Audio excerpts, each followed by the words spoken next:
who's not even listening to me. I'm recording you. She's fiddling with technology while I'm talking. But anyways, we were in another Toastmaster group together. I gave my icebreaker speech. I completely blew it. I did everything but cry, stutter, and keep my mouth shut. And they were very nice. They gave me a little clap and everything, which I didn't deserve. But anyways, I've really come a long way, thanks to Toastmasters. And I want to tell you a few things about what I've done that I probably wouldn't have got involved in if I didn't get over this fear of speaking in public. I don't know where that fear came from, but I think one reason I became a dentist was so I wouldn't have to get up like Bob Jones and speak in public. Dentist doesn't have to do that. So it was really a deep-seated fear. Somehow I retired, I moved to a strange area, I went to their Toastmasters group, and little by little, I got rid of that fear. So where would I be without it? Well, I have some passions here.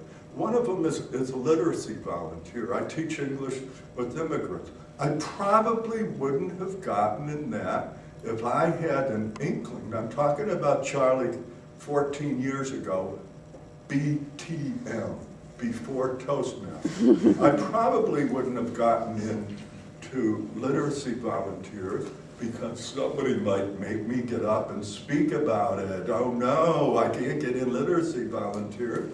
Well, what's happened is I get into it, and I loved it, and I became a fundraising speaker, you know. But it started here. It started here.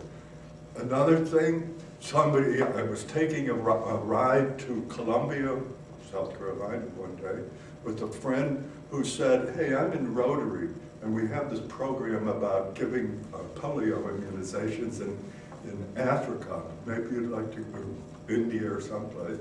Okay, maybe you'd like to go. And I thought, now, Charlie before Toastmasters would have said, well, heck no, because I'm going to have to come to Rotary and report on it. But now, I said, sure, I will. So I wound up going to Africa, and it's been probably one of the greatest experiences of my life. I've done it 4 or 5 times, and I wouldn't have done it if I had that fear of speaking in public. So there's 2 things. Boys and Girls Club. It's another place I go. I have a ball there. It's just, I mean, this place is amazing for things to do if you're not afraid to get up in front of people and speak. At the Boys and Girls Club, now listen to this. They had a speaking contest, and there were 4 magnificent teenagers. I'll tell you, some of these kids had tremendous challenges in their life. They conquered them, and they were in this contest to see who got Youth of the Year. They asked me to help them with their speeches. Me! Before Toastmasters, man, I wouldn't have probably gone to the Boys and Girls Club, and they certainly wouldn't have asked me to help kids with their speeches. So out of this thing, I got to meet 4 of the most magnificent teenagers you could ever meet.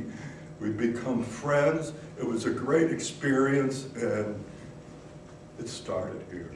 Okay? Church. Jay, we go to the same church. As an elder, I wasn't a very good elder or a deacon, but it wasn't because I was afraid to speak. But at least I said, sure, I'll be an elder, what the heck, because it started with Toastmasters, all right? Island Writers Network. I mean, these are, I'm not bragging, but these are just things that I never would have gotten into if I wasn't in Toastmasters. So, Island Writers Network, we go once a week or once a month, and we write a piece, and it's trying to develop our writing ability. But you have to get up in front of people and read what you wrote. And then people commented on it, they help you, they make you better writers and stuff.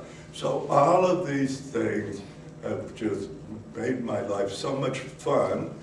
But it started with a cowardly little guy in Toastmasters who kept saying, I can't do it, I can't do it, and oh no. And there were times I said, hey, I'm gonna quit. Do you remember the girl, Jane, who came up here and she cried and she gave her icebreaker speech. She completely cried, she walked off the thing. Well, I mean, I didn't quite do that, but I just thought, and now I can get up here in front of you and say thank you. And if there's anybody here who's a little bit cowardly now, hey, hang with it, because it certainly is worth it. Mr.